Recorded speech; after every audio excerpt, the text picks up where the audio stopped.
is Anatomy of a Hit Song, where we are analyzing the characteristics which makes a song popular. Our analysis is done in two different domains.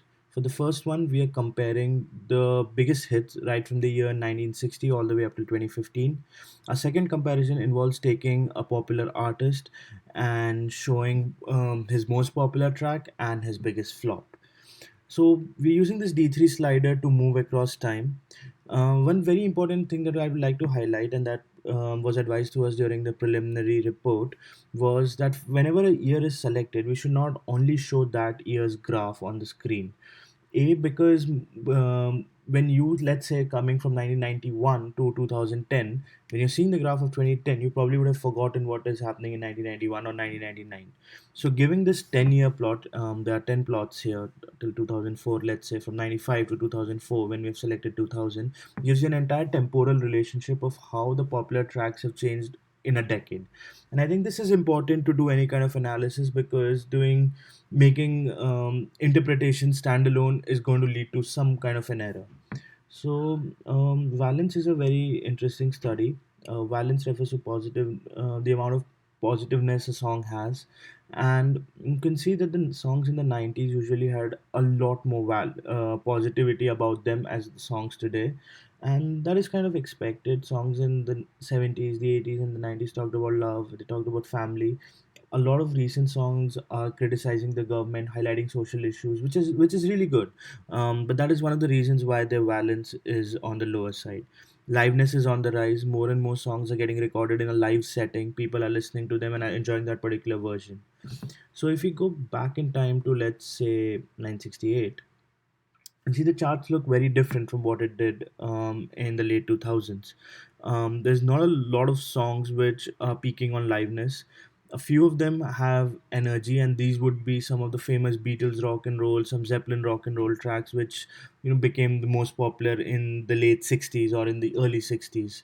The one in 1964 is definitely a Beatle track, high on valence, little low on energy. They were not really the most ferocious of bands, but and also high on danceability. So I think this map can show you that if you were an artist living in 1965 and you wanted to make a hit song, you probably would have had to balance out these factors to be somewhere in the domain. Whereas if, let's say, you were an artist in the year 1969, probably making this, if your song wasn't very loud, you probably wouldn't have lost out on popularity because of that. I think you cannot really say that if you had a liveness of zero point 0.7 and an instrumentalness of zero point 0.6, your song would be spectacular and it will be a big hit. But what you can say is, if you did not make the song very loud, it could still perform well, because we have some proof that not non-loud songs are have also done well for that year.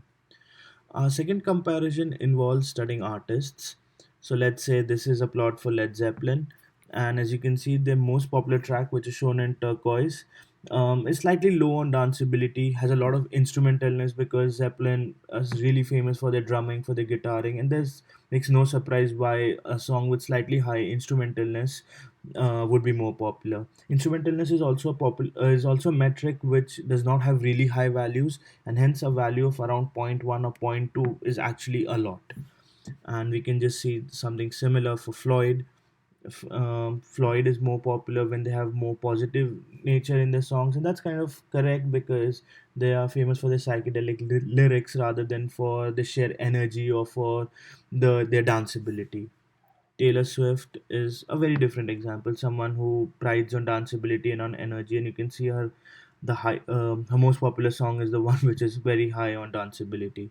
Some another latest artist, Jonas Brothers, again, a very clear distinction of how a loud, brashy, and energetic song of theirs is more popular than something which is just not having a lot of words, which is not very positive, just a random hip hop song, and it does not become popular.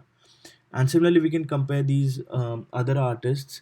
The key takeaway from this is that you can use these characteristic maps to form some sort of an analysis and recognize some sort of a trend as to what makes a hit song.